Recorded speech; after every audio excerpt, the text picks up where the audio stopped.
سيدنا محمد وبارك وسلم وصل عليه. اللهم يا ودود يا ذا العرش المجيد، يا مبدئ يا معيد، يا فعال لما يريد، يا ذا العزة الذي لا ترى، ملك الذي لا يضام، يا من على نور يركان عرشه، يا مغيث وغثنا يا مغيث وغثنا، إنك على كل شيء قدير. ولقد نصركم الله ببدر وأنتم أذلة. یا اللہ یا رحمان یا رحیم یا ذا الجلال والاکرام یا حنان یا منان، ہم تیرا شکر ادا کرتے ہیں یا اللہ، تو نے اس مقام پر آنا نصیب فرمایا جہاں تیرے پیارے نبی صلی اللہ علیہ وسلم نے پوری رات تیری بارگاہ میں دعا کی، یا اللہ یا اللہ یا رحمان یا رحیم، اور پھر تو نے صبح کے وقت میں خوشخبری سنائی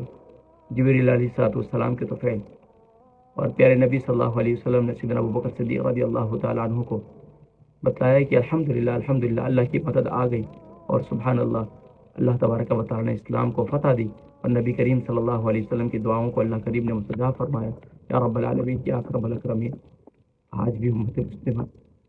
بے سر و سبانی کے عالم میں، یا اللہ اتنے اسلامی ممالک ہیں،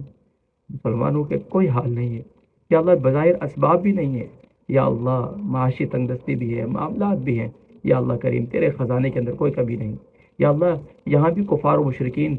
پورے جنگی ساز و سامان سے لیس تھے، ان کے پاس تمام اسباب تھے، یا اللہ آج بھی ان کے پاس سب کچھ اسباب ہیں، مسلمان بے سر و سامانی کے عالم میں ہیں، یا اللہ لیبیا میں، افغانستان میں، کشمیر میں، یا اللہ کریم پوری دنیا کے اندر مسلمان اس وقت جو ہے بے سر و سامانی کے عالم میں ہیں، وطن عزیز پاکستان میں یا اللہ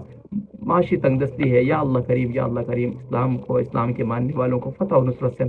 نواز دے، یا اللہ فتح و نصرت کے دروازے کھول دے، یا اللہ جس طریقے سے تو نے اصحاب بدر کی مدد فرمائی تھی، یا اللہ عالم اسلام کی مدد و نصرت فرما، یا اللہ پوری دنیا کے اندر جو اسلام کے ماننے والے علماء، مشائخ، دین کی خدمت کرنے والے پوری دنیا کے اندر آج لوگوں کو اسلام کی طرف دعوت دے رہے ہیں، اسلام کی طرف بلا رہے ہیں، یا اللہ جس طریقے سے نبی کریم صلی اللہ علیہ وسلم نے 313 صحابہ تیار کیے تھے، یا اللہ کریم ہمیں بھی اسی طرح محنت کرنے کی توفیق نصیب فرما، یا اللہ کریم ان کی کوششوں کاوشوں کو قبول فرما، یا اللہ کریم امت مسلمہ کو امت